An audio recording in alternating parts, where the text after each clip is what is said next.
सबसे पहले हम बात करते हैं पृष्ठभूमि की। पृष्ठभूमि नित्यांत आवश्यक हो जाती है किसी भी पॉडकास्ट के लिए। श्रीमद् भागवत गीता और गीता जी, इन दोनों में कुछ भिन्नता है। तिलक के प्रकार क्या हैं? जब हम देवताओं को तिलक करते हैं वो भिन्न है जो हम स्वयं तिलक करते हैं, और तिलक में भी बहुत सारे प्रकार हैं। बच्चों के अगर हम नाम रखने की बात करते हैं, हमें किस प्रकार के नाम रखने चाहिए? भागवत कथा जब हम बैठाते हैं कथा, तो वो कितने दिन की होनी चाहिए? एक सामान्य व्यक्ति की पूजा पद्धति कैसी हो, और उसके अलावा किन किन देवताओं की पूजा पद्धति में क्या भिन्नताएं हैं? कहीं ना कहीं जिज्ञासा आती है गणेश विसर्जन को लेकर। उस पर मैं थोड़ा सा आपका ध्यान चाहूंगा।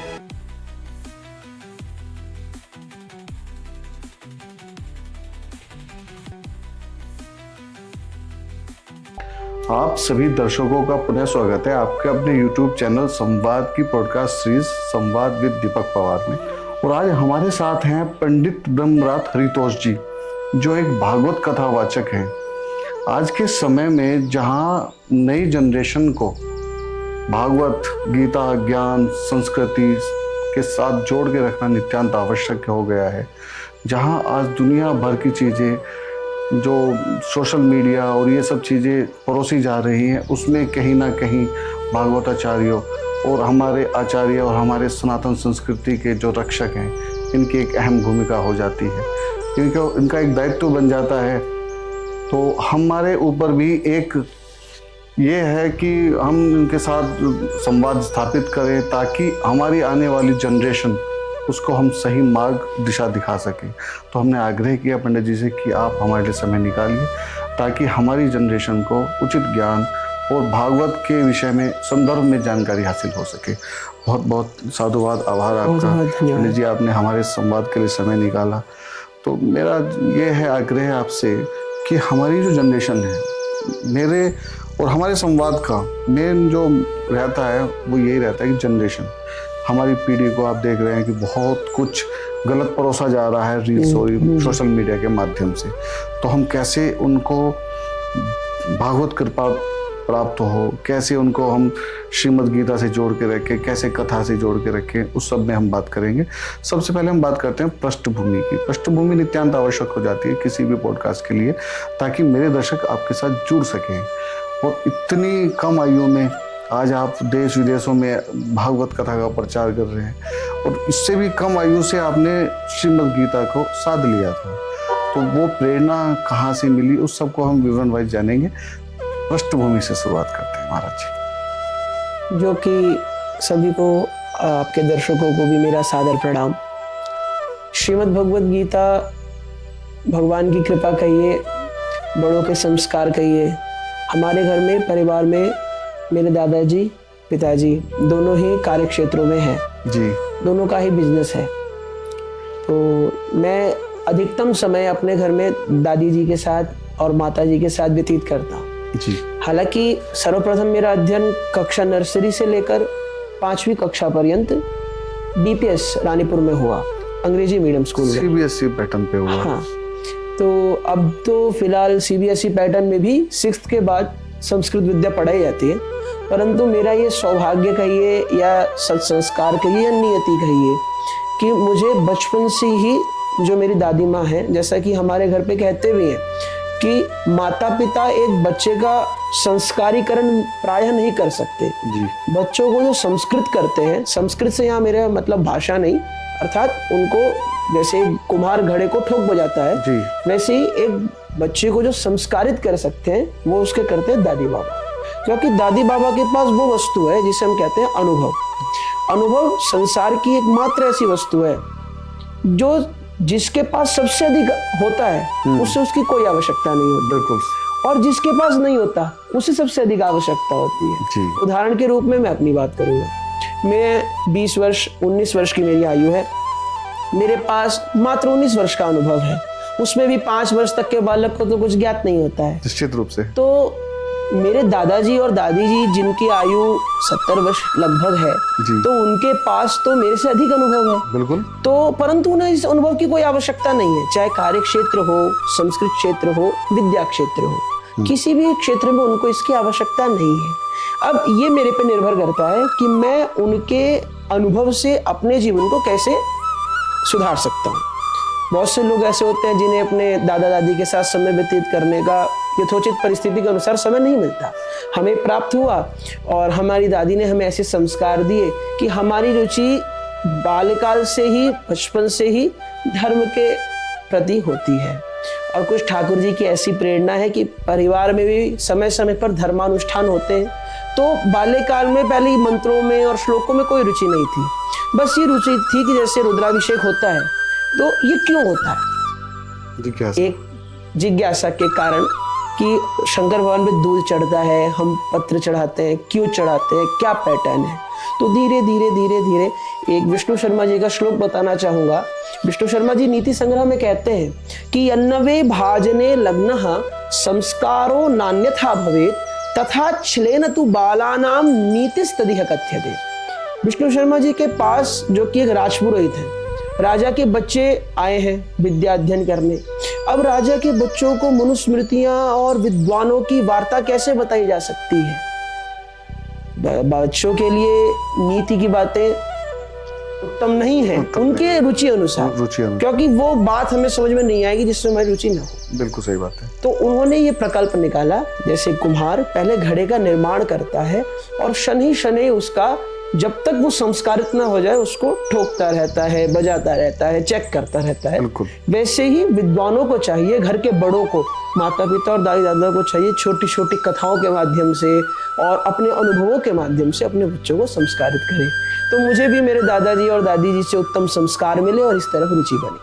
तो कहीं ना कहीं हमारी बात के बीच में एक बात मुझे याद आती है कि जो आज परिवार एकल परिवार होते जा रहे हैं जी, तो कहीं ना कहीं ये भटकाव उसका भी एक कारण है, क्योंकि आजकल परिवार दादी दादा के साथ कोई रहता नहीं है, सब एकल परिवार में शिफ्ट हो गए और दादी दादाओं से जो स्नेह दुलार के साथ ज्ञान हमें पुरातन का मिलता था, जो किस्से कहानियां वो सुनते थे, उसका कहीं ना कहीं अभाव आ गया है। देखिए, इसके ऊपर तो मेरे पास एक बहुत सुंदर घटना है। जब मैं डीपीएस में पढ़ता था, कक्षा 2 की ये बात है, हमारे अध्यापिका ने हमसे कहा आप अपने परिवार के ऊपर निबंध लिख कर लाइए। अब विचार कर देखिए, दूसरी क्लास के बच्चे का निबंध कितना बड़ा होगा, अधिकतम आधा पन्ना। हाँ। लेकिन मेरा निबंध 2 पन्ने का था। क्यों? क्योंकि हमारे पिताजी अकेले हैं और दादाजी हमारे 5 भाई हैं और आज भी मेरे कोई सगे चाचा और बुआ नहीं है, परंतु मुझे आज तक ये नहीं लगा कि मेरे कोई चाचा या बुआ नहीं है। क्यों? क्योंकि मैं घर पे कभी भी आऊं, कैसे भी रहूं, मेरी माँ मेरी दादी उपलब्ध है या नहीं है, हमें भूखा नहीं सोना होता। ये संयुक्त परिवार में रहने का विशेषता है। तो मुझे विद्यालय में ये कहा गया कि बाबू, आपके ने जो ये निबंध लिखा है, आपके दादाजी के 5 भाई, वे आपके बड़े दादा, ये आपके छोटे दादा, ये आपका परिवार नहीं है। आपके परिवार में बस आपके अधिकतम दादा दादी, माता पिता, आपकी छोटी बहन, ये आपका परिवार है। अब मैं छोटा था, अब हर बच्चे का जो गूगल होता है माता पिता होते हैं, जब तक 2-3 वर्ष की उम्र होती है। आज के समय में तो बच्चे पहले ही गूगल चलाना जानते हैं। बहुत सुंदर। परंतु हमने पिताजी से पूछा कि पिताजी ऐसा है, तो पिताजी ने फिर अध्यापकों से वार्ता की कि देखिए जिनका एकल परिवार है उनको आप इसके प्रति संबोधित करें, ठीक है, परंतु जो संयुक्त परिवार में रह रहे हैं, इन शब्दों से बच्चों के मन में संशय हो सकता है कि उनके द्वारा दी गई प्रदत्त शिक्षा सही है या हमारे माता पिता के द्वारा प्रदत्त शिक्षा सही है। क्योंकि मनुष्य का एक स्वभाव होता है, वो दूसरे की बात को अपनों से अधिक वैल्यू देता है, निश्चित रूप से। तो बच्चों के ऊपर अध्यापक की बात का असर पड़ेगा। वही बात घर में माताजी बताएंगे, वो उस पर थोड़ा संशय हो, कहीं ना कहीं उसके व्यवहार आचरण में भी फर्क पड़ जाएगा। जी, तो यही बहुत सुंदर मुझे परिकल्प लगता है कि मुझे संयुक्त परिवार में रहने का सौभाग्य मिलता है। और हर कोई, आज हमारे परिवार में सब कोई जॉब करते हैं, कोई कार्य करते हैं, परंतु जॉब और कार्य करने के पश्चात भी सभी लोग, मेरा फील्ड अलग है, मैं कथा करता हूँ, सत्संग करता हूँ, परंतु आज तक कभी ऐसा नहीं हुआ परिवार में किसी ने सपोर्ट नहीं किया या कोई, परंतु सब सपोर्ट करते हैं और सब साथ रहते हैं। तो महाराज जी, मेरा एक प्रश्न क्या है, मैं जिज्ञासा बोलूँगा, क्योंकि ये जिज्ञासा ही है मेरी। जब आपने प्रथम बार माता पिता के सामने अपनी भक्ति के बारे में बात किया होगा कि मैं इस दिशा में जाना चाहता हूँ, जैसे आपने बताया कि परिवार व्यवसायिक है, तो कैसी प्रतिक्रिया थी? इस विषय में मैं कहना चाहूँगा कि जो मेरी पृष्ठभूमि रही है, जैसे मेरे पिताजी मेरे सदैव से एक विचार रहा है, जैसे आजकल के बच्चों के लिए माता पिता जो हैं वो प्रयास करते हैं मित्र बनने का, परंतु मित्र बनने के चक्कर में बच्चे ये भूल जाते हैं कि वो आपके माता पिता भी हैं। और कभी कभी माता पिता इतने माता पिता हो जाते हैं कि वो बच्चों को अपने विचारों को प्रयुक्त करने की एक सहमति नहीं देते। मेरे पिताजी के संग माताजी का प्रेम दुलार तो बहुत है, परंतु मेरे जीवन में मेरे पिताजी की बहुत महत्वता है। आज भी मेरे पिताजी इस आयु में भी, जिस आयु में मेरे सभी मित्र अपने आप वाहनों का प्रयोग कर स्कूटी है, बाइक है, अपने आप अपना यातायात करते हैं, प्रयोग करना पिताजी ने सब सिखाया है, परंतु अभी भी मेरे परम मित्र मेरे पिताजी हैं। बहुत सुंदर। क्यों है? अब इसका कारण देखिए, बचपन से मैंने बस एक बात मानी है कि पिताजी ने जो कहा है वो पत्थर की लकीर है। अद्भुत अद्भुत। क्यों? उसका एक कारण है।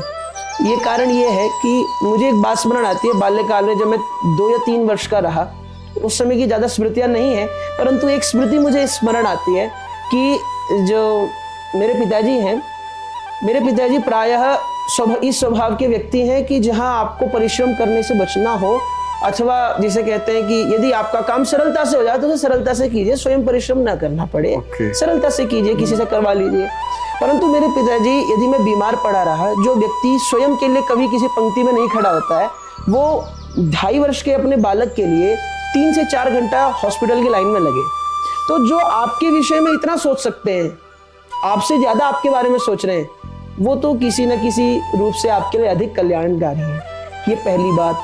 और दूसरी बात इस विषय में यह है, मेरे पिताजी ने सदैव मुझे एक ही बात कही, बेटा हमारा काम आपको टॉर्च दिखाने का है, उस टॉर्च को आप किधर मोड़ोगे ये आप पे निर्भर करता है। अद्भुत। मैं ये चाहूंगा कि आज के माता पिता भी ये कार्य अवश्य करें, ना ही अपने बच्चों के करियर को उनके ऊपर छोड़ ही दें कि नहीं आप ही अपनी जो मर्जी है वो करो बेटा। मतलब दोनों ही बातें हैं, ज्यादा मित्र भी ना बन जाए, हाँ जी, और ज्यादा माता पिता भी। हाँ जी, तो एक जो समरसता का भाव है जी, वो आवश्यक है जी। ना ही अपने सपनों को उन पे थोपे कि भैया मैं नहीं कर पाया आप करो। हाँ, ये भी एक आज की जनरेशन की एक बहुत बड़ी प्रॉब्लम है। हाँ, कहीं ना कहीं माता पिता या मतलब पिता इस चीज को ज्यादा करते हैं कि वो अपने जीवन में जो नहीं कर पाए वो एक सपना बना लेते हैं कि मेरा बेटा ये करेगा।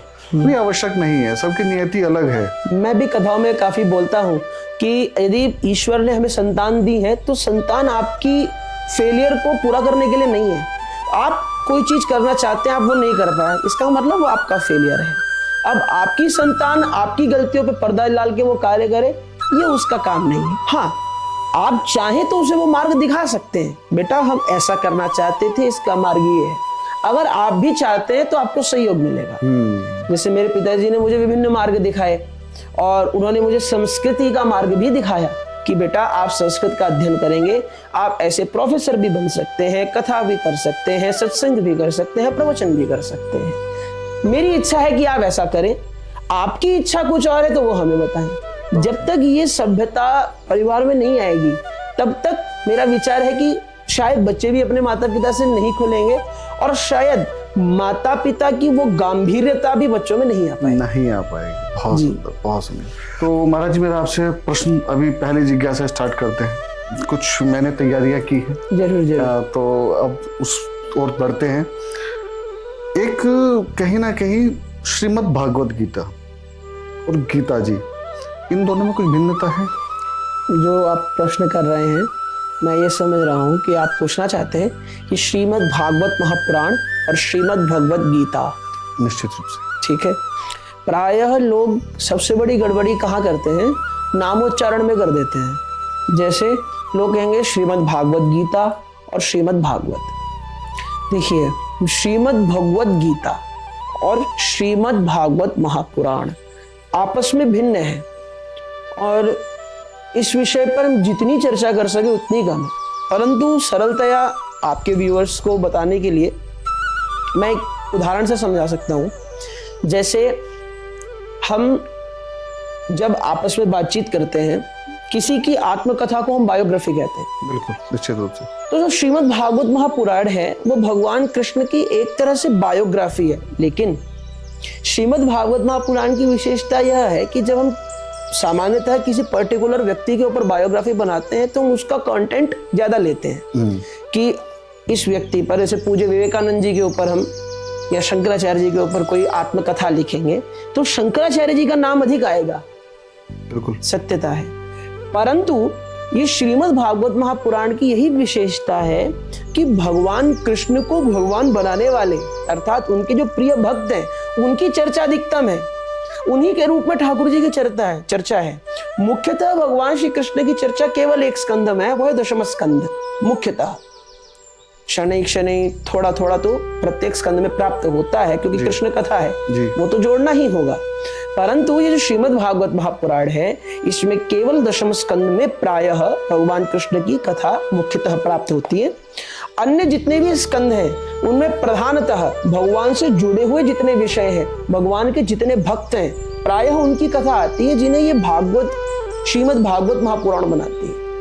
तभी गुरुदेव, पूज्य गुरुदेव कहते हैं, जिनसे हमने भागवत जी का अध्ययन करा, डॉक्टर शैलेश कुमार तिवारी जी, जैसे तो गुरुदेव का नाम लेना उचित नहीं है और मुझे डांट भी पड़ सकती है। गुरु जी कहते हैं बेटा हमारा नाम कहीं मत लो, जहां भी तुम बोलोगे हम ही बोल रहे हैं, हमारा नाम लेने की आवश्यकता नहीं है। ये भी मेरा सौभाग्य ही रहा कि मुझे गुरुजी नहीं मिले, मुझे पिता ही मिले, क्योंकि मैं अधिकतम समय बाहर रहा, अपने विद्यालय और अध्ययन में ही रहता था, तो मुझे कभी भी पिताजी तो छोड़ के चले जाते थे। गुरुजन ऐसे प्राप्त हुए कि जो पिता तुल्य प्राप्त होते हैं। तो गुरुदेव ये कहते हैं कि भागवत जी मुख्यतः भक्त प्रधान है, इनमें भक्तों की कथा विशेषता है और वो भक्तों का जो हृदय है अर्थात उनके माधव भगवान कृष्ण, उनकी कथा इसमें प्रधानतः सरलतया एक स्कंद में बताई गई। अब आते हैं भगवत गीता पर। देखिए भगवत गीता जो है ना, भगवत गीता है सूत्र। सूत्र आप ऐसे समझ सकते हैं, आप हमारे संग बैठे हैं, आपने जिज्ञासा की, हम प्रयास करेंगे उस जिज्ञासा को यथासंभव समाधान करने का। अर्जुन भी भगवान कृष्ण से पहले अध्याय में श्रीमद् भगवद गीता से 30वां श्लोक है, कहता है गांडीवं स्त्रंसते हस्तात् त्वक्चैव परिदह्यते न च शक्नोम्यवस्थातुं भ्रमतीव च मे मनः। जब भगवान अर्जुन के रथ को महाभारत के युद्ध में के मैदान में सामने खड़ा करते हैं, जानबूझकर समझिए या नियति कहिए, भगवान पितामह भीष्म की ओर ले जाकर खड़ा करते हैं रथ को। क्यों? ताकि अर्जुन के अंदर जो मोह का कीड़ा है वो उठे। सोचिए वही रथ अगर दुर्योधन के सामने खड़ा होता तो अर्जुन बाण चलाने से पहले पूछता नहीं।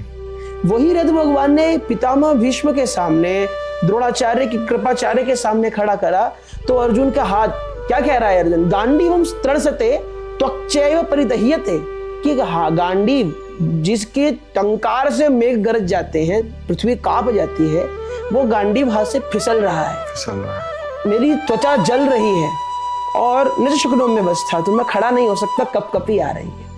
ये क्या है? ये जिनसे अर्जुन को अपनत्व प्राप्त हुआ। देखिए जिनसे हमें पहले अपनत्व मिलता है उन्हें बाद में हम अपना मानते हैं। कोई यदि हमें अपना समझेगा पहले तभी हम उसको अपना मानेंगे। तो श्रीमद् भगवद गीता में अर्जुन के जो मोहात्मक प्रश्न हैं, अर्जुन को मोह हुआ है, अज्ञान है, वो श्रीमद् भगवद गीता भगवान की वाणी है और सूत्र है जिनसे उनका समाधान किया। एक पंक्ति में यदि हम समझना चाहें कि श्रीमद् भागवत महापुराण और श्रीमद् भगवद गीता क्या है, तो श्रीमद् भागवत महापुराण सरलतया भगवान कृष्ण और उनके भक्तों की बायोग्राफी है और श्रीमद् भगवद गीता भगवान श्री कृष्ण के मुखारविंद से निकला हुआ उनकी वाणी, उनके गीत, उनके सूत्र हैं जो हमें जीवन में उतारने चाहिए। बहुत सुंदर। मेरी जिज्ञासा पूरी शांत हो गई। महाराज जी, अगली जिज्ञासा ये है, जो तिलक, मैं आपका तिलक देख रहा हूँ, बड़ा अद्भुत और बड़ा बहुत प्यारा तिलक है आपका। तिलक के प्रकार क्या हैं? जब हम देवताओं को तिलक करते हैं वो भिन्न है जो हम स्वयं तिलक करते हैं, और तिलक में भी बहुत सारे प्रकार हैं, जैसे अलग अलग पंथ के अलग अलग तिलक प्रकार हैं। उसके विषय में थोड़ा सा आप प्रकाश डालिए। देखिए जो तिलक होता है ना, तिलक एक तरह से जैसे हमारी माताएं हैं, जो आजकल तो प्रायः लुप्त ही है, परंतु हमारी जिन माता के मस्तक पर हम बिंदी देखते हैं, सिंदूर देखते हैं, हम जानते हैं कि ये माता हमारी पतिव्रता है। और आजकल तो माताएं धारण ही नहीं करती हैं। आधुनिक जो नई माताएं हैं, प्राचीन हमारी माताएं तो आज भी वो धारण करती हैं। मैं कहता हूँ ना कि हम वो आखिरी पीढ़ी है जो आज भी अपने दादाजी से झगड़ा करते हैं कि दादाजी मुझे आज 500 रुपये चाहिए, मित्रों संग कुछ मौज करनी है ना। अब बात आती है तिलक की, तो तिलक हमारा चिन्ह है। देखिए, हम विधर्मियों की बात करते हैं, पृथक धर्मियों की बात करते हैं, सब अपने धर्म को धारण करते हैं। यदि हम 2 मंजिला मकान में रहेंगे और 3 मंजिले मकान को गाली देंगे तो मूर्ख कौन हुआ? हम हुए। हम अपने ही मकान को यदि 4 मंजिला कर लेंगे तो 3 मंजिले वाले से हमें कोई समस्या ही नहीं होगी। बहुत सुंदर, बहुत ठीक वैसे ही हम अपने धर्म को, अपने चिन्ह को यदि धारण करते हैं तो कोई व्यक्ति चाहे कुछ करे, जब तक वो हमें आहत नहीं कर रहे हैं तब तक की बात यह है कि हमें उनसे कोई मतलब नहीं। यदि कोई हमें आहत करता है तो शास्त्र पढ़ने वाले लोग शस्त्र चलाना भी शास्त्रों में पढ़ाते हैं। बहुत सुंदर, है ना? अब जो तिलक है, तिलक हर संप्रदाय का प्राय भिन्न होता है। देखिए, जो दीक्षित होते हैं शैव संप्रदाय त्रिपुंड को धारण करते हैं, भस्म के तिलक को धारण करते हैं, और जो वैष्णव संप्रदाय होते हैं वो ऊर्ध्वपुंड को धारण करते हैं। देखिए, सबसे पहले तो मैं ये जिज्ञासा बताऊं कि प्राय लोग भ्रमित होते हैं ऊर्ध्वपुंड और त्रिपुंड क्या है। देखिए, त्रिपुंड जिसे हम 3 उंगलियों से लगाते हैं, या प्रायः कुछ लोग 2 उंगली से भी लगाते हैं, और ऊर्ध्वपुंड जो ऊपर की ओर जाता है, सीधा तिलक, ये हो गया। दूसरा, प्रायः कुछ लोग ऐसे होते हैं जिन्हें फैशन में ज्यादा रहना है कि हम तिलक नहीं लगाएंगे, बिंदी लगा दो। बिंदी माताओं की शोभा है, पुरुषों को तिलक ही धारण करना चाहिए। उसमें भी चंदन का तिलक हो, ये चिन्ह है। आप माधव के भक्त हैं, चंदन का तिलक लगाएंगे। आप शिव जी के भक्त हैं तो त्रिपुंड धारण करेंगे, रुद्राक्षी माला पहनेंगे। तो ये विषय है। दूसरी बात यह है, जो तिलक होते हैं उन्हें लगाने का भी एक तरीका होता है। हमारे शास्त्र एक नियम लिखते हैं कि अनामिक्याच देवस्य ऋषीणाम च तथैव च गंधानुलेपनम कार्यम प्रयत्नेन विशेषतः पितॄणाम च तथांगुल्यै तर्जन्या धारयेत् बुधः तथैव मध्यमांगुल्यै धार्यो गंधः स्वयं बुधैः। अब इसे हम श्लोकों को एक तरह से विभाजित करते हैं। एक पक्ष में हम रखते हैं देवताओं को, एक पक्ष में हम पितरों को, एक पक्ष में माताओं को, और एक पक्ष में पुरुषों और बच्चों को। जब हम देवताओं को तिलक लगाते हैं तो अनामिक्याच देवस्य, देखिए संस्कृत का सरलीकरण इसी को कहते हैं। मेरा प्रयास गुरुदेव की आज्ञा से ये रहता है कि आजकल के बच्चे, मेरे मित्र हो गए, मेरे युवा पीढ़ी हो गई, हम और आप इंस्टाग्राम का प्रयोग इसलिए करते हैं क्योंकि वो हमें अच्छा लगता है, सहज लगता है, सहज लगता है। यदि हम संस्कृत श्लोकों को इतना सहज बना दें, संस्कृत के प्रयोगों को इतना भी सहज नहीं कि लोग उसका दुरुपयोग करें, हाँ, बिल्कुल, परंतु इतना रुचिकर बनाए गीतों के माध्यम से, प्रैक्टिकल के माध्यम से, क्योंकि भगवान कृष्ण 5500 साल पुराने हैं। मैं और आप अपने दादाजी की बात नहीं समझते कि वो कहें हमने अपने जमाने में ये किया, तो आपने किया, हमने थोड़ी ना देखा। तो हम 5000 साल वर्ष पुरानी बात कैसे समझ सकते हैं? सही बात। तो गुरुदेव कहते हैं, बेटा जब तक आप उन बातों को धरती पर नहीं उतारोगे, जब तक लोग ये देखेंगे कि नहीं कि हम वी कैन फील इट, हम उसको कर सकते हैं, अनुभव कर सकते हैं, तब हम नहीं समझेंगे। सही बात है। तो जब हम देवताओं को तिलक करते हैं चिन्ह के रूप में, अनामिक्याच देवस्य, एक अनामिका उंगली होती है, अर्थात जिसे अंग्रेजी में, इंग्लिश में हम आप सब रिंग फिंगर कहते हैं। अनामिक्याच देवस्य, अनामिका से देवताओं को, देवताओं में भी जो देवताओं की प्रतिमाएं हैं, प्रतिमाओं को स्थापित सुपारियों में जहां देवताओं की स्थापना होती है ना, उनको अनामिका से तिलक लगाना चाहिए। ठीक है। ऋषीणाम च तथैव च, आपके घर में जो अतिथि हैं, कोई संत हैं, कोई ऋषि हैं, संत में भी हर संत को स्पर्श नहीं होता, जो संत स्पर्श करवा रहे हैं, तिलक लगवा रहे हैं उन्हें, ब्राह्मण को आप तिलक करते हैं तो अनामिका से करना चाहिए।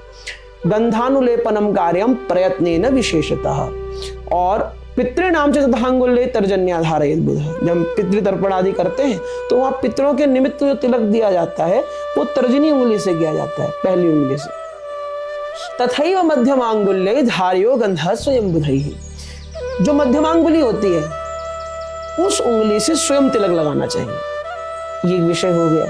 जो माताएं हैं हमारी माताएं प्रायः पुरुषों को, माताओं को तिलक नहीं लगाना चाहिए। माताओं को केवल एक पुरुष तिलक लगा सकता है, वो है उनके पति। बेटा भी माता को तिलक नहीं लगाता। यदि तिलक लगा सकते हैं तो वो उनके पति लगाते हैं, अन्यथा माताओं को दे दीजिए प्रसादी तिलक, लीजिए आप स्वयं लगा लीजिए। तो इसके बीच में एक प्रश्न और निकल के आता है, जो जैसे आजकल हम देखते हैं मंदिरों में, तो जो पुजारी भी स्त्रियों को तिलक लगाते हैं वो गलत है? प्रायः नहीं करना चाहिए यथा संभव हो, बाकी तो जिसकी जैसी इच्छा। शास्त्र तो कहते हैं कि ये कीजिए, ये ही कीजिए नहीं कहते हैं ना। जैसे आपके सामने, आपके घर में प्रतिदिन दाल रोटी बनती है, हम सभी के घर में प्रतिदिन माँ भोजन बनाती है, माँ कहती है ये खा लो, ये तो नहीं कहती कि बाहर से कुछ मंगा के मत खाओ। वो आपके ऊपर निर्भर करता है, आप कितना पालन कर सकते हैं। और कुछ नियम ऐसे होते हैं समय काल परिस्थिति के अनुसार भी देखने पड़ते हैं कि किया जाए नहीं किया जाए। अब जहाँ लाखों की भीड़ है वहां हर माता को आप तिलक देते रहे, ये भी संभव नहीं है, ये भी संभव नहीं है। यहाँ पे सक्षम है, वहां पे नियम का पालन करना चाहिए। अब दूसरी बात, जो हमारी माताएं हैं वो बिंदी धारण करती हैं और अपने सिंदूर पे तिलक लगाती हैं। इसका भी पूज्य गुरुदेव एक तथ्य बताते हैं कि माताएं जो हाथ में तिलक लेकर सिंदूर पे लगाती हैं, यदि उनके पतिदेव उपस्थित हैं अथवा नहीं है, सिंदूर पर तिलक लगाने से उनके पतिदेव को भी तिलक का पुण्य मिलता है, ऐसा गुरुदेव का कथन है। उसकी दूसरी बात यह होती है कि हमें प्रायः जिनका यज्ञोपवीत हो जाता है बिना तिलक के नहीं रहना चाहिए। बिना तिलक के द्विज मात्र चांडाल समान होते हैं, अतः तिलक धारण अवश्य करना चाहिए। तिलक धारण आवश्यक है, अनामिका और इन उंगलियों का ध्यान रख के यथासंभव करना चाहिए। और सबसे मुख्य उदाहरण देखिए, प्रायः लोग ये समझते हैं, जैसे चलचित्रों में भी दिखाया जाता है, चाहे कार्टून के चलचित्र हो या सीरियल हो, धारावाहिक हो, कि लोग उसमें भगवती माता सीता ने राम जी का तिलक किया, या राजनीति या राज्य संबंधी पुराने जो चलचित्र हैं, आधुनिक जो चलचित्र हैं, उसमें रानियों ने राजाओं को तिलक किया, तो वो अंगूठे से करती हैं। परंतु कारिका में अंगूठे का कहीं नाम नहीं है। क्यों? क्योंकि इसका एक कारण है, सदैव पत्नी पति को घर से बाहर जाते हुए यदि व्यवसायिक कार्यों से कहीं जा रहे हैं तब के लिए, और रानी राजा को जब वो युद्ध करने जा रहे हैं तब वीर तिलक करती हैं। क्योंकि जब वीर तिलक होता है और कोई भी तिलक होता है वो नीचे से ऊपर होता है, चढ़ते हुए सूर्य के जैसे, ढलते सूर्य के जैसे नहीं होता। पेंट होता है ऊपर से नीचे, तो नीचे से ऊपर तिलक होता है। और अंगुष्ठ से इसलिए करते हैं क्योंकि अंगुष्ठ वीरता का प्रमाण है, तो वीर तिलक करते हैं। और महाराज जी, मेरी अगली जिज्ञासा है भागवत कथा को लेकर। भागवत कथा जब हम बैठाते हैं कथा, तो वो कितने दिन की होनी चाहिए? और आज जो प्राय हम देखते हैं कि भागवत कथा को भी हमने थोड़ा सीमित कर दिया है अपनी सुविधा अनुसार। हमारे पास 5 दिन का समय है तो 5 दिन में, तो उसका पूरा नियम क्या है? और क्या भागवत कथा को हम संक्षिप्त में निपटा सकते हैं? क्योंकि किसी क्रम को अगर 10 दिन में करना है और हम उसको 5 में कर रहे हैं, तो मैं जो समझता हूँ उसको निपटाना ही होगा। तो उस पर थोड़ा सा आप प्रकाश डालिए। देखिए, जो ये प्रश्न है दुनिया वालों के लिए तो ये बड़ा हास्यास्पद प्रश्न है, क्योंकि आज के समय ना हम धर्म करना नहीं, दिखाना चाहते हैं। निश्चित रूप से आज की जो परंपरा है वो ये नहीं है कि हमें धर्म अपनी श्रद्धा के लिए करना है, जबकि हमारे आचार्य चरण लोग कह के गए हैं कि धर्म दान ऐसे करो कि सीधे हाथ से किया तो उल्टे हाथ को ही पता न चले। और आज हम क्या करते हैं, मेरे गुरुदेव कहते हैं, बेटा आज हम सीधे हाथ की पहली उंगली से दान करते हैं और पड़ोसी के घर तक पता चल जाता है कि आपने दान किया है। आज की स्थिति ये है, क्योंकि आज धर्म दिखाने का है। मैं हमेशा कहता हूँ कि भक्ति आपका स्वभाव है, आपकी वाणी से झलकना चाहिए। कोई व्यक्ति कैसे स्वभाव को धारण करता है उसकी बोली बता देती है। और धर्म आचरण है, आपकी जीवन शैली में दिखना चाहिए। धर्म को लोगों को बताना ना पड़े कि आप धर्माचार्य हैं। लोग देख लें आप कैसे उठते हैं, कैसे बैठते हैं, कैसे जल पीते हैं, क्या करते हैं, वो धर्म को दिखा देता है। बात आती है श्रीमद् भागवत महापुराण पे, तो देखिए श्रीमद् भागवत महापुराण जैसा कि गुरु जी की आज्ञा है, प्रायः होना तो 8 दिन का चाहिए। 8 दिन का अनुष्ठान होता है। अब 8 दिन का अनुष्ठान क्यों होता है, इस विषय पर अगर आप सुने तो देखिए, कथा का होता है सप्ताह ज्ञान यज्ञ, जिसे हम कहते हैं सप्ताह, 7 दिन। एक दिन होता है महात्म्य की चर्चा, जिसमें हम करते हैं पहला दिन। क्योंकि जो महात्म्य है ना, वो स्कंद पुराण महात्म्य है, पद्म पुराण का महात्म्य है। देखिए महात्म्य कैसे हो सकता है, वैसे समझे, जब आप कोई किताब पढ़ते हैं, कोई बुक पढ़ते हैं, तो उसमें सबसे पहले इंग्लिश में जिसे हम कहते हैं प्रोफेस आता है, हिंदी में उसी को भूमिका कहते हैं। जो ग्रंथ का भाग नहीं है, वो ये बताता है ग्रंथकार के द्वारा ही लिखा गया है। कमाल की बात देखिए, ग्रंथकार ने ही लिखा है, जिसका वो किताब है, बुक है, उसने ही लिखा है, पर फिर भी वो उसका हिस्सा नहीं है। क्यों? क्योंकि वो उसके बारे में बता रहा है कि आपको ये पुस्तक क्यों पढ़नी चाहिए, ये क्यों सुनना चाहिए, इसे करने से मिलेगा क्या। वैसे ही आप किसी ग्रंथ को लोग अपनों की नहीं सुनते, किसी गैर व्यक्ति को आप चुपचाप 3 घंटे बैठकर 8 दिन लगातार सुनोगे। क्यों? What is the damn reason? कारण क्या है? इस ही कारण को पहले दिन महात्मा के माध्यम से बताया जाता है कि श्रीमद् भागवत महापुराण को क्यों श्रवण करना चाहिए, श्रवण करने से होगा क्या, सबसे पहले किसने श्रवण किया, उन्हें क्या प्राप्त हुआ। क्योंकि हम और आप किसी भी उत्तर को उदाहरण से समझते हैं। आपने कोई भी सूत्र दिया, फॉर एग्जाम्पल हमारे अध्यापक गणित में समझाते हैं a+b का whole square, a² + b² + 2 = 2ab। तो आप अब देखिए इसको, जब तक ये फॉर्मूले का उत्तर नहीं दिया जाएगा, उदाहरण नहीं दिया जाएगा, तब तक छात्र कैसे समझेगा नहीं। वैसे ही महात्मा में उत्तर दिया कि कथा सप्ताह क्रम से क्यों होती है, क्यों करानी चाहिए और उसका उदाहरण क्या है, किसने सप्ताह क्रम से मुक्ति को प्राप्त करी, जिसे हम आप सब गोकर्ण एवं धुंधुकारी प्रसंग के माध्यम से जानते हैं। तो होना तो 8 दिन का चाहिए कम से कम। अब आजकल के लोगों ने सरलीकरण, जैसे मैं आपको बताता हूँ, हमारे पिताजी दादाजी के समय में पिक्चर है, फिल्म 4 या 3 घंटे की होती थी। बिल्कुल। आज वही 30 सेकंड की रील पे लोग सीमित हो गए। हमारी माताएं 56 पकवान बनाती थी, आज के बच्चे 2 मिनट की मैगी पे सीमित हो गए। तो हर वस्तु छोटी होती जा रही है। पुराने समय में आप ये देखिए, माताएं पूर्ण वस्त्र धारण करते थे, आज वस्त्र, सोच, बुद्धि, हर चीज, आयु भी छोटी होती जा रही है। तो हर चीज को हम छोटा करना चाहते हैं। क्यों? इसके पीछे 2 अक्षर कारण है, वो है अभी चाहिए, धैर्य की अभाव, धैर्य का अभाव है। कौन 8 दिन देकर कथा सुनेगा? श्रीमद् भागवत महापुराण के विश्राम के बाद महात्मा की पुनः चर्चा आती है। एक महात्मा और है, पद्म पुराणोक्त महात्मा, जिसमें यही बताया गया है कौन कितने प्रकार के श्रोता होते हैं, कितने प्रकार की कथाएं होती हैं। कथाओं का आयोजन सबसे कम न्यूनतम 8 दिन प्रायः कहते हैं, सभ्यता से 8 दिन हो सकता है। विधि विधान से ना ज्यादा प्रेशर है, अधिक भगाना नहीं मंत्र। अब पंडित जी भी तो उसी हिसाब से पूजन कराएंगे, पूजन तो उतना ही रहेगा, वो तो कम होने से रहा, कथा भी उतनी ही रहेगी, बस स्पीड बढ़ा देंगे। हाँ, अब देखिए ना, आप एक विषय पर देखिए, श्रीमद् भागवत महापुराण में प्रायः 18,000 श्लोक है। एक दिन में पहले कथा होती थी 3 घंटा सुबह, 3 घंटा शाम, 6 घंटा। आप आज के समय मान के चलिए 4 घंटा। 4 घंटा में भी 1 घंटा भजन, नाचना, झांकी, कितना बचा? 3 घंटा।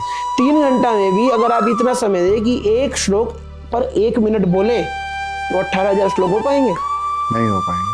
फिर हम कैसे कह सकते हैं कि हम 8 दिन के नहीं 3 दिन में कथा कर रहे हैं? तो प्राय अब लोगों के अनुसार हमारे आचार्य जनों ने भी, जो बड़े विद्वान लोग हैं, उन्होंने भी लोगों के, भैया लोग सुनना ही नहीं चाहते तो वे भी क्या करेंगे, तो परंतु ज्ञान ले पा रहे हैं उतना ही दे दो इनको। हाँ, परंतु नहीं, आचार्य को करना चाहिए। देखिए, डॉक्टर के पास जब व्यक्ति दवाई लेने जाता है ना, वो उसको 3 दिन की दवाई, 6 दिन की दवाई देता है। तो आदमी यदि दूसरे दिन स्वस्थ हो जाए, फिर भी वो एक खुराक एक्स्ट्रा खाता है। ठीक है, वैसे ही जो आचार्य हैं, जो प्रसिद्ध है, जो लोग, जिनकी लोग सुनते हैं, जो मानते हैं जिन्हें लोग, उन्हें यही चाहिए कि नहीं, ये नियम है, आपको ऐसे करना चाहिए। यदि विद्यालय का प्राध्यापक, प्रधानाध्यापक डिसिप्लिन नहीं रखेगा तो मॉनिटर की कक्षा, मॉनिटर की कौन सुनेगा? बहुत अद्भुत है ना। तो कथा 8 दिन की होती है। फिर प्रकल्प और है, 15 दिन, मास भर, त्रिमासिक, षाण्मासिक, जिसे हम 6 महीना कहते हैं, और वर्ष भर। ऐसे प्राय अनुष्ठान कथा करते हैं। बहुत सुंदर। तो महाराज जी, मेरी अगली जिज्ञासा है नाम को लेकर। जैसे नाम से मेरा तात्पर्य है, नाम 2 तरह के होते हैं। एक नाम जो हम नाम जप, एक नाम जप भी होता है जिसकी महिमा अलग है, पर मैं यहाँ बात कर रहा हूँ बच्चों के। अगर हम नाम रखने की बात करते हैं, हमें किस प्रकार के नाम रखने चाहिए, उस विषय में मैं बात करना चाहूँगा। और नाम जप पे भी मैं आपके थोड़ा सा ध्यान चाहूँगा। देखिए, जो नाम है 2 अक्षर का शब्द। आज के समय में, हालांकि इतना कॉम्प्लिकेटेड विषय नहीं है, आज के समय बहुत बड़ा विषय है। आज इसके विषय में पहले मैं 2 श्लोक बताना चाहूंगा। जैसे पहला श्लोक तो यह है कि नामाखिलस्य व्यवहार हेतु शुभावहम कर्म सौभाग्य हेतु नामनैव कीर्तिम लभते मनुष्यः ततः प्रशस्तम खलु नाम कर्म। और एक ये है कि आत्मनाम गुरोर्नाम नामाति कृपणस्य च श्रेयस कामो न गृहणीया ज्येष्ठापत्य कलत्रयो हो। देखिए यहाँ पे कहते हैं सबसे पहले तो नाम। प्राचीन समय में जो हमारे बड़े लोग नाम रखते थे, जैसे यज्ञदत्त, ब्रह्मदत्त, हमारा खुद का ही नाम देख लीजिए, दादाजी और पिताजी ने रखा तो ब्रह्मरात, जिसका अर्थ है ब्रह्मणा परमात्मना श्री कृष्णेन नारायणेन विष्णुना वा रातः दत्तः इति ब्रह्मरात, अर्थात ब्रह्मा जी के द्वारा प्रदत्त दिए हुए ब्रह्मरात। आज के जमाने में लोग नाम रखते हैं, अब आप देखो हास्यास्पद विषय है कि हमारी ही जानकारी में कुछ लोगों ने नाम रखा, जैसे कीवी या टॉम, ऐसे नाम रखते हैं। अब आप देखिए घर में आपने जो पशु पाला है उसके संबंधित नाम आपने अपने बच्चों के रख दिए, ठीक है। दूसरी बात क्या है, प्राय लोग ऐसा भी संदेह करते हैं कि महाराज जी यदि हमने नाम रख दिया राधे या श्याम या कृष्ण, अब मान लो बच्चे ने कुछ धूर्तता की, उनको डांटेंगे तो मुख से क्या निकलेगा, बिल्कुल, है ना। परंतु एक बात देखिए, नामाखिलस्य व्यवहार हेतु, नाम जो है आपने अपने बच्चे का जो नाम रख दिया, फिर वो उसकी लाइफ है, उसके जीवन भर का वो नाम है। अखिल व्यवहार हेतु, उसके साथ जितने भी व्यवहार होंगे फिर वो होंगे। और हमने इसका उदाहरण देखा है, यदि आपने बच्चों का नाम भगवत संबंधी रखते हैं, देखिए नक्षत्र के ऊपर नहीं रखना चाहिए। प्राय लोग कन्याओं के नाम नक्षत्रों पर रख देते हैं, जैसे अश्विनी, भरणी, कृतिका, रोहिणी और स्वाति। गुरुदेव कहते हैं कि नक्षत्रों पर अधीन नाम नहीं रखने चाहिए। प्राय जिन माताओं के या बहनों के नाम नक्षत्रों पे होते हैं उन्हें बहुत कष्ट होते हैं, तो नाम नक्षत्र पे ना हो, भगवत संबंधी जो नाम है आप वो रख सकते हैं। राम जी का नाम हो, श्याम जी का नाम हो, अमरकोशकार ने इतने नाम गिनाए हैं उनमें से रखिए। तो उससे पहली बात तो ये होगी, जिसे मान लीजिए किसी का नाम आपने राम रख दिया, अगर आपको क्रोध भी आएगा ना अपने बालक पर, आप बोलेंगे अरे राम क्या कर रहे हो, तो राम शब्द की जादू वो है कि मुख से लेते ही आपका क्रोध शांत हो जाएगा। और दूसरी बात, इतनी बार आप बच्चे को राम बोलोगे, वैसे तो हम जप करते नहीं है, बैठ के भजन करते नहीं है, कम से कम बच्चे का नाम लेने से राम, भगवान राम का नाम लेने का पुण्य मिलेगा, पहली बात। दूसरी बात, नाम जो होते हैं ना, जैसा आपका नाम है वैसे आपके अंदर संस्कार अपने आप आ जाते हैं। उदाहरण के रूप में देखिए, अगर कोई व्यक्ति, किसी को हम कहते हैं तुम धूर्त हो, तुम धूर्त हो, बार बार किसी को धूर्त कहेंगे तो सुनते सुनते धूर्त वो धूर्त हो जाएगा।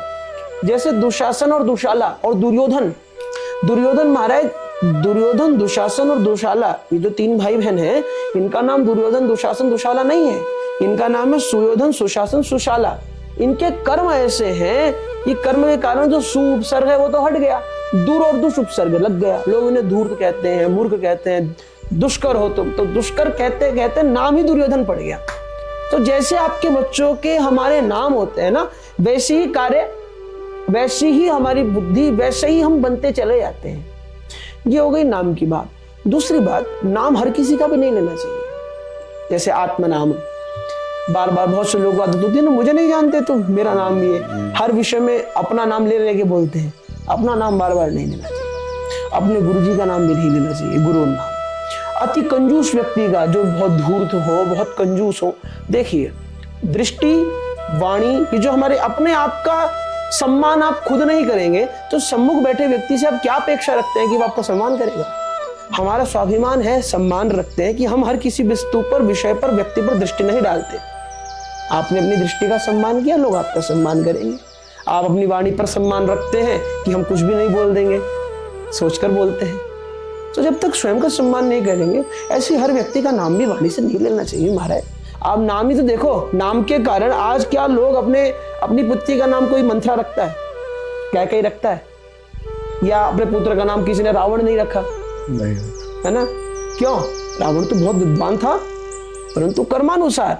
तो नाम जैसा होता है ना, व्यक्ति वैसा बन जाता है। इसके बहुत बड़ा उदाहरण भी है। अति कंजूस व्यक्ति का नाम नहीं लेना चाहिए। अति कृपण, यहाँ तो कृपण कहा, परंतु कृपण से जो बहुत धूर्त हो या क्रोधी हो बहुत, उनका नाम नहीं लेना चाहिए। देखिए हालांकि दुर्वासा जी ऋषि हैं, परंतु क्रोधी है ना, बहुत क्रोधी है, तो कोई नाम तो नहीं रखता अपने बच्चों का, ये कोई बार बार लेता तो नहीं है। तो नामादि कृपणस्य च श्रेयस कामो न गृह्णीया ज्येष्ठा प्रत्यकलत्रयो। अब यहाँ माता पिता को अपने बड़े बेटा बेटी का नाम नहीं लेना चाहिए। जो नाम व्यावहारिक है या सरल भाषा में कहें जो आधार कार्ड में नाम है, वो नाम जिससे व्यवहार होता है वो नहीं लेना चाहिए, बड़े बेटे बेटी का। इसलिए आप देखें जो घर में बड़ा बेटा होता है ना, छोटे बेटे का या बेटी का कुछ नाम हो या ना हो, बड़े बेटे का या बेटी का तो पहले लोग प्रेम से कुछ नाम रख ही देते थे ताकि घर में उससे व्यवहार हो। घर में भी जो व्यवहार हो उसका भी महाराज ने एक अच्छा नाम हो, जैसे राम हो, दामोदर हो, श्याम हो, राधे हो, ऐसा व्यवहार हो। वैसे आप कोई अच्छा सा नाम किसी विद्वान से सुझा कर रख सकते हैं। और एक बात आजकल के हम बहुत देखते हैं, फैशन में, कंटेंट्स में भी देखते हैं, हमारी माताएं पतियों का नाम लेती हैं। हाँ। नहीं लेना चाहिए, आयु कम होती है। और गोपी गीत देखिए आप, भागवत जी में गोपी गीत, गोपियां माधव की पत्नियां नहीं है, हमारे श्याम से प्रेम करती हैं। जिनसे आप प्रेम करते हैं उनका नाम बार बार लेने की आवश्यकता नहीं है। सुखदेव जी महाराज तो भगवती देवी राधा रानी के दास हैं, उनकी गुरु है राधा रानी, उनके चरणों में उनका इतना प्रेम है कि पूरी भागवत जी में प्रायः सुखदेव जी ने कहीं नाम नहीं लिया है राधा रानी का, ये विशेषता है। और पति को भी पत्नी का नाम नहीं लेना चाहिए। इसलिए आप कोई भी पुराना शास्त्र उठाकर देखिए, प्रायः ग्रंथकार भी प्रिया प्रियतम के संवाद को हे प्रिया, हे प्रिय ऐसे कहकर संबोधित करते हैं। अपना नाम, बड़े बेटे बेटी का नाम, कंजूस व्यक्ति का नाम नहीं रखना चाहिए। और किसी देवी देवता पर भी आधारित हो ऐसा नाम रखें, अच्छा नाम रखें जिससे बच्चे को भी अच्छा लगे। ऐसा नाम रखें ना महाराज, आज तो ये बच्चा छोटा है, कल दादा भी बनेंगे।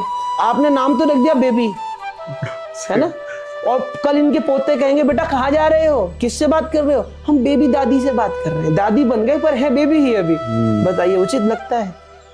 बेबी तभी तक अच्छा है जब तक छोटी है, जब तक छोटी है। तो नाम ऐसा हो जो पूरे जीवन भर लाइफ लॉन्ग चलना है, ऐसा नाम होना चाहिए।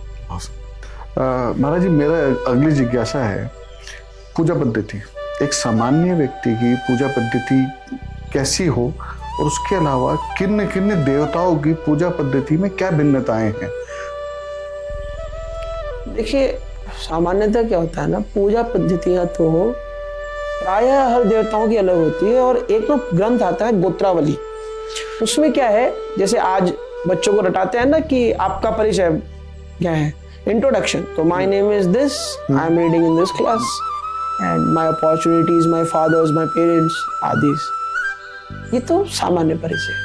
हमारे शास्त्र ऐसा कहते हैं कि आपका परिचय अगर दें तो सबसे पहले आपका गोत्र, फिर आपके ऋषि, फिर आपके देवता, फिर आपका प्रवर, फिर आपका वेद, उसकी शाखा, तो ये सब वर्णित है। तो ना हर वेद के अनुसार, हर शाखा के अनुसार, हर गोत्र के अनुसार कुछ कुछ वेदों के अलग प्रातिशाख्य हैं, ब्राह्मण हैं, उनमें वर्णन दिया जाता है कि आपके देवता की पूजन कैसे हो। और जो परंपराएं, संस्कार होते हैं, 16 संस्कार हैं, इन संस्कारों के लिए प्रातिशाख्य के साथ साथ गृहसूत्र को देखा जाता है। आपके जो गोत्र के ऋषि हैं उन गृहसूत्रों को देखा जाता है। और विशेषता यह है कि गृहसूत्र में भी ये कहते हैं कि ये बात शास्त्र में है, परंतु आपके परिवार में भी यदि कोई शास्त्रोक्त परंपरा है उसे आप मानिए, परंतु वो कुपरंपरा नहीं होनी चाहिए। परंपरा और कुपरंपरा में भी बहुत अंतर होता है भैया। वो ये होता है, देखो मान लीजिए प्राचीन समय में, आज से 50-60 साल वर्ष पहले, एक ब्राह्मण परिवार में एक बहू विवाहित होकर आई। 50 वर्ष पहले की बात कर रहा हूं मैं। आजकल की बहू तो विवाहित होकर आती है तो उन्हें घर से मतलब नहीं रहता, प्रायः घर के ध्यान में कम ध्यान देते हैं। तो वो विवाहित होकर आए, अब घूंघट में रहते थे प्रायः। और आज परंपराओं में तो माताएं बहुत शालीन, और ऐसा नहीं कि आज शालीन नहीं है, शालीन है, परंतु बहुत संकुचित रहते थे। आज बहुत खुली है माताएं, हमारी बहुत इंडिपेंडेंट है, और हमारी माताएं विचार प्रस्थापित करते हैं। प्राचीन माताएं जो थी वो काफी संकुचित विचारों की धारणावादी होती थी, तो घूंघट में रहती हैं और देख रही हैं कि परिवार में सब क्या होता है, कैसे होता है, नहीं बहू। अब 50 वर्ष बाद क्या होता है कि 50 वर्ष पहले इन्हीं के यहाँ इन्होंने देखा कि श्राद्ध पक्ष अभी आ भी रहा है, श्राद्ध पक्ष का आयोजन हुआ। इन्होंने देखा जब ये बहू बन के आई कि हमारे यहाँ पिंडदान होता है, श्राद्ध पक्ष में श्राद्ध हो रहे हैं पूर्वजों के जैसे होते हैं। इनके घर पे प्राचीन समय में लोग कुत्ता रखते थे, इनके घर पे काला कुत्ता था। अब इन्होंने देखा कि काला कुत्ता तो पूजन के कार्य में नहीं आए, इसलिए दरवाजे पे काले कुत्ते को बांध दिया, क्योंकि पूजन जहाँ हो वहां कुत्ते आदि का निषेध होता है, सरल बात है, सब जानते हैं। अब हुआ ये कि इन्होंने क्या देखा कि दरवाजे पे काला कुत्ता बंधा है।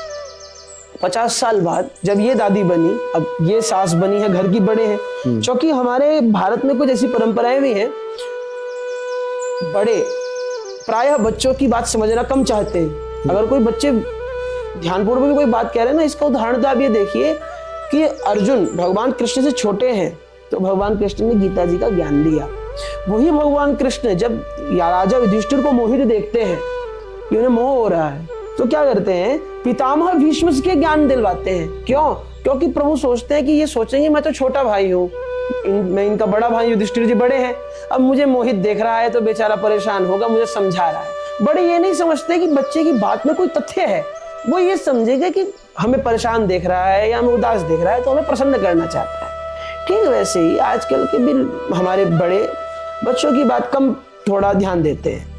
तो उनसे बच्चों ने पूछा, माता जी हम अब जो है श्राद्ध कर्म का आयोजन करेंगे, इस बार आप बताइए क्या होता है। माता जी ने कहा, बेटा ब्राह्मणों को बुलाते हैं, श्राद्ध कर्म होता है, सब होता ही। हाँ, एक बात है बेटा, हमारे परिवार की परंपरा है कि जब भी श्राद्ध होगा दरवाजे पे काला कुत्ता बजेगा। अब बताओ ये परंपरा है या कुपरंपरा? ये तो कुपरंपरा हुई ना। उस समय में काला कुत्ता बाहर इसलिए बांधा गया क्योंकि वो आपके घर में पाला जाता था, और अब पूजन नहीं है, पूजन समय में वो पूजन स्थल को दूषित न कर दे, इसलिए दरवाजे पर बांध दिया गया।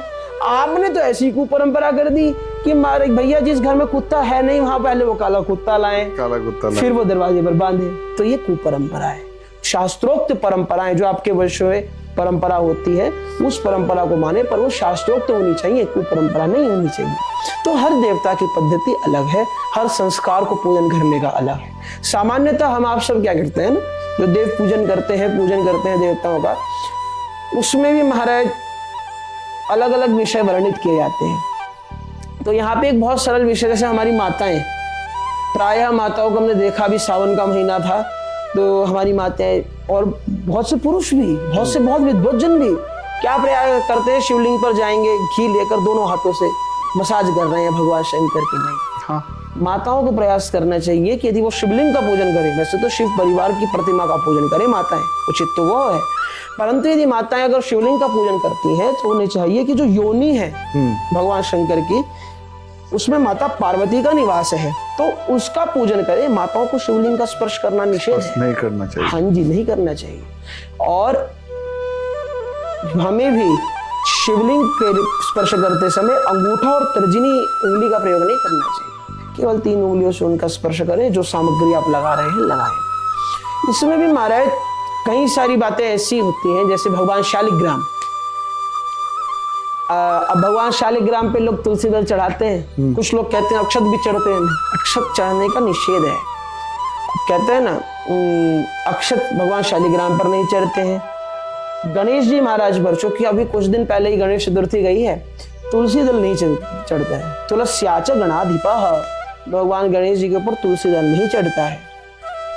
केवल गणेश चतुर्थी वाले दिन तुलसी दल गणेश जी को खिलाया जाता है, क्योंकि उस दिन वो भोग लगाते हैं, इसलिए केवल गणेश चतुर्थी वाले दिन तुलसी दल चढ़ता है। दूसरा, हमारी भगवती दुर्गा माँ पर दूर्वा नहीं चढ़ता है प्रायः। और जो बिल्वपत्र होता है, बिल्वपत्र और फल, एक छोटा सा आपको बताना चाहूंगा कि जैसे फल उगते हैं वैसे चढ़ाना चाहिए। नहीं आपने केला ऐसे फेंक दिया या उल्टा चढ़ा दिया, जो मन में आया चढ़ा के चले गए, नहीं। धर्म कीजिए, आस्था से, भजन से, मन से कीजिए, ढोंग मत कीजिए, है ना। और बेलपत्र, केवल बेलपत्र है जो उल्टा चढ़ाया जाता है भगवान शिव पर, बाकी ऐसे नहीं चढ़ता। यही सामान्य नियम है जो हमें जानकारी रखनी चाहिए। इनकी जानकारी हमें होनी ही चाहिए। हाँ जी महाराज जी, अभी 2-3 दिवस पूर्व गणेश चतुर्थी गई है। गणेश चतुर्थी की धूम है, उत्तराखंड में चारों तरफ धूम मची हुई है। गणपति बप्पा मोरया के नाम से जयकारे खूब चल रहे हैं। तो मेरी जिज्ञासा ये थी कि जब हम हरिद्वार जैसी जगह रहते हैं, हम नॉर्थ में रहने वाले हैं, तो गणेश चतुर्थी पर्व है महाराष्ट्र का, तो जहाँ का पर्व है वहाँ हर्षोल्लास से मनाया जाना चाहिए और हमें भी मनाना चाहिए। पर कहीं ना कहीं जिज्ञासा आती है गणेश विसर्जन को लेकर, उस पर मैं थोड़ा सा आपका ध्यान चाहूँगा। देखिए, प्रायः पहली बात तो ये है कि जो पर्व होते हैं ना, पर्व आस्था का विषय है। एक गीत भी है हमारे हरिद्वार में, तो बहुत चलता है कि मानो तो मैं गंगा माँ हूँ, न मानो तो बहता पानी। तो बात है आस्था पर। हमारा जो भारत देश है, ऐसा नहीं कि महाराष्ट्र का ही गणेश चतुर्थी पर्व है। ये तो गणेश चतुर्थी एक तिथि है, चतुर्थी तिथि है, गणेश जी से संबंधित है। तो गणेश चतुर्थी की विशेषता यह है कि लोगों की मान्यता ऐसी है, शास्त्र भी ऐसा कहते हैं। देखिए महाराष्ट्र जो प्रदेश है समुद्र तल से जुड़ा है, समुद्र तट है। तो गणेश जी महाराज गणेश चतुर्थी पर जो हम गणेश जी का विसर्जन करते हैं, तो गणेश जी महाराज की एक माँ है, गणेश जी को द्वई मातुर कहते हैं, जिनमें एक माँ कुछ आचार्य गंगा जी भी बताते हैं, एक माँ कुछ आचार्य लक्ष्मी जी भी बताते हैं। तो जिन आचार्य के मत में भगवती माँ लक्ष्मी गणेश जी की माँ है, तो लक्ष्मी जी का निवास कहाँ है? समुद्र में भगवान नारायण के साथ। तो अपनी दूसरी माँ भगवती लक्ष्मी से मिलने जाते हैं गणेश जी, इसलिए उनको हम प्रवाहित समुद्र में करते हैं, ऐसा लोगों की मान्यता है। भैया मैंने कहा ना, कुछ परंपराओं में परंपराएं मानने लग जाती हैं। अब चूंकि महाराष्ट्रीय लोग पूरे भारत में फैले हैं, उत्तराखंड के लोग आपको दक्षिण भारत में भी मिलेंगे और महाराष्ट्र के लोग आपको उत्तराखंड में मिलेंगे। अब हमने देखा कि गणेश चतुर्थी आई, हमारे पड़ोसी मराठी हैं, हर्षोल्लास से गणेश जी लेके आए। उन्होंने देखा भैया हरिद्वार में समुद्र तो नहीं है, गंगा जी भरपूर है, तो गंगा जी में गणेश जी बहा दिए। हमने ये नहीं देखा उन्होंने किस भाव से, किस परंपरा में उनके यहाँ होती है, होनी ही चाहिए उनके लिए, तो भैया तो उन्होंने ऐसा किया। हमने देखा भैया इनके यहाँ तो बैंड बजा बजा, आनंद हुआ, उत्सव हुआ। हमें क्या चाहिए? आनंद और उत्सव। हमने बैंड बाजे पे ध्यान दिया, तो कहा कि हम भी ले आते हैं गणेश जी, क्या जा रहा है। और हम भी के चक्कर में, हम भी चक्कर में, मेरे गणेश जी बड़े, मेरे गणेश जी बड़े, मेरा धूमधाम से आयोजन हुआ, तुम्हारा नहीं हुआ, इसके चक्कर में ही ज्यादा विस्तार हो गया। वही बात गणेश जी के विसर्जन की, तो देखिए ऐसा मत है कि गणेश जी को गंगा जी में प्राय विसर्जित नहीं करना चाहिए। क्यों? आपको जुकाम हुआ या खांसी हुई तो आप बुखार की टैबलेट खाएंगे? नहीं खाएंगे। वैसे ही जो भगवती गंगा है क्यों आई है धरा पर? भागवत जी में कपिल मुनि कहते हैं कि यह जल स्पर्श मात्रेण ब्रह्मदंड हतापि सगरात्मजादिवम जग्मु केवलम देहम स्मृति। सगर पुत्रों ने कपिल मुनि को अपमानित किया था।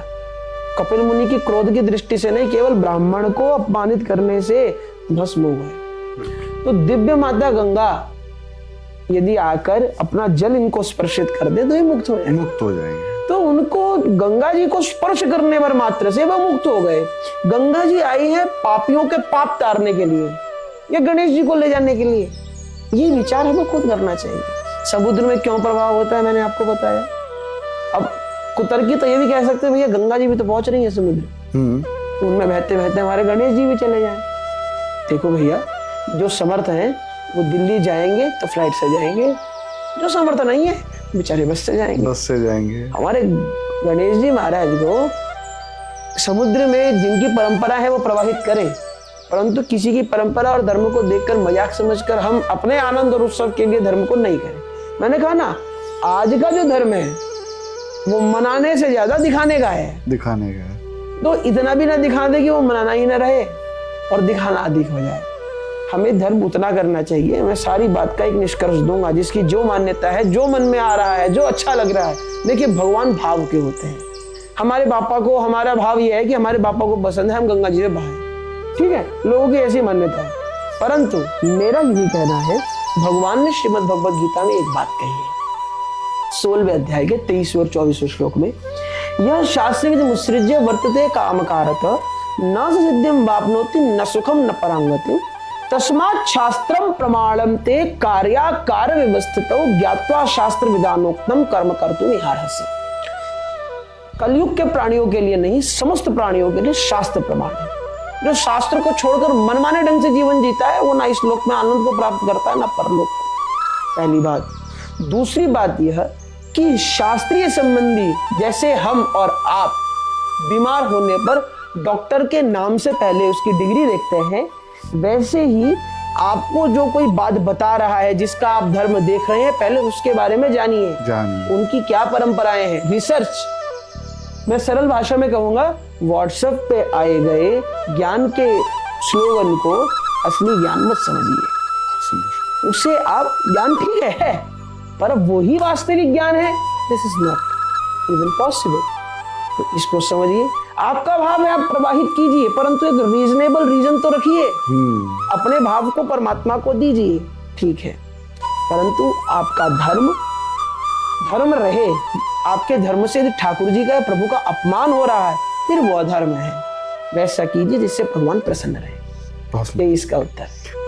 गणेश विसर्जन को लेकर आपने बहुत सहज भाव और सरलता के साथ जो समझाया है, निश्चित रूप से वो दर्शकों को समझ में आएगा। तो अभी आज का संवाद बहुत अच्छा रहा। हमने भागवत चर्चा की, अनेक विषयों को हमने इसमें संजोया। अब एक अंतिम विषय और एक अंतिम जिज्ञासा मेरी आती है कि आज का जो यूथ है उसको हम पूजा पद्धति से सरल भाव से कैसे जोड़ेंगे, भागवत भाव से कैसे जोड़ेंगे, और उस यूथ के लिए आपका क्या मार्गदर्शन है जो उस तक पहुंचे? आप क्या चाहते हैं कि यूथ किस दिशा में जाए? देखिए, अगर मैं मार्गदर्शन कहूँगा तो मुझे सुनने वाले मेरे भाई बहन कहेंगे अभी खुद छोटे हैं, हमें मार्गदर्शित करेंगे। तो मैं अपने भाई बहनों को अपनी ही एक बात बताना चाहूँगा। बात दरअसल ये है, हम और आप अलग अलग शरीर में हैं और अलग अलग कपड़े पहनते हैं, परंतु हम और आप पूजा एक ही राम जी की करते हैं ना। बिल्कुल। हाँ, ठीक वैसे ही आप चाहे धर्म करें, जो भी कार्य करें, डॉक्टर बने, आईएएस बने, इंजीनियर बने, आईपीएस बने, आप कुछ भी बने, मन से आपको सनातनी भारतीय रहना पड़े। बहुत सुंदर, बहुत सुंदर। नित्य कर्म करें, सनातनी भारत बन रहे, कम से कम अपनी परंपरा का निर्वाह आप करें। भारतीय तो हो। आप विदेश में जाएंगे, आप अंग्रेजी बोलते हैं, विदेशी भारत में आके हिंदी नहीं बोलता। बिल्कुल। आप अपनी भाषा का परित्याग मत कीजिए, आप दूसरों को प्रेरित कीजिए कि वो आपकी भाषा सीखे। क्यों? पहले आप ही अपनी भाषा को छोड़कर यदि किसी अन्य भाषा का प्रयोग करेंगे, ऐसा नहीं निषेध कर रहे, प्रयोग करना चाहिए, आवश्यक है, परंतु ये चाहिए कि आप मूल से सनातनी रहे। और इस कार्य को हमारे भारतीय युवा तब कर पाएंगे जब, देखिए, पौधा और पुष्प उतना अच्छा खिलेगा जितना माली उसकी अच्छी रक्षा करेगा। जितना संस्कार माता पिता और दादी दादा से मिलेंगे, जितना वो सुनेंगे बड़ों की, वृद्धश्रवाः वेद कहते हैं कि लोग वृद्धों को सुनने वाले हैं, उनका जितना अनुभव लेंगे। क्योंकि मैं एक बात कहकर अब संवाद को विराम दूंगा। देखिए, अगर आप किसी रास्ते को जा रहे हैं ना, जीवन के रास्ते को चलने के दो तरीके होते हैं। पहला, जीवन का रास्ता ना गड्ढों भरा है।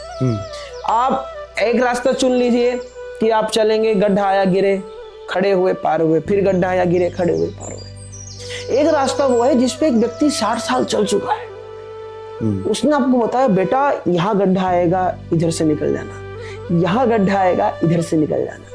बहुत सुंदर।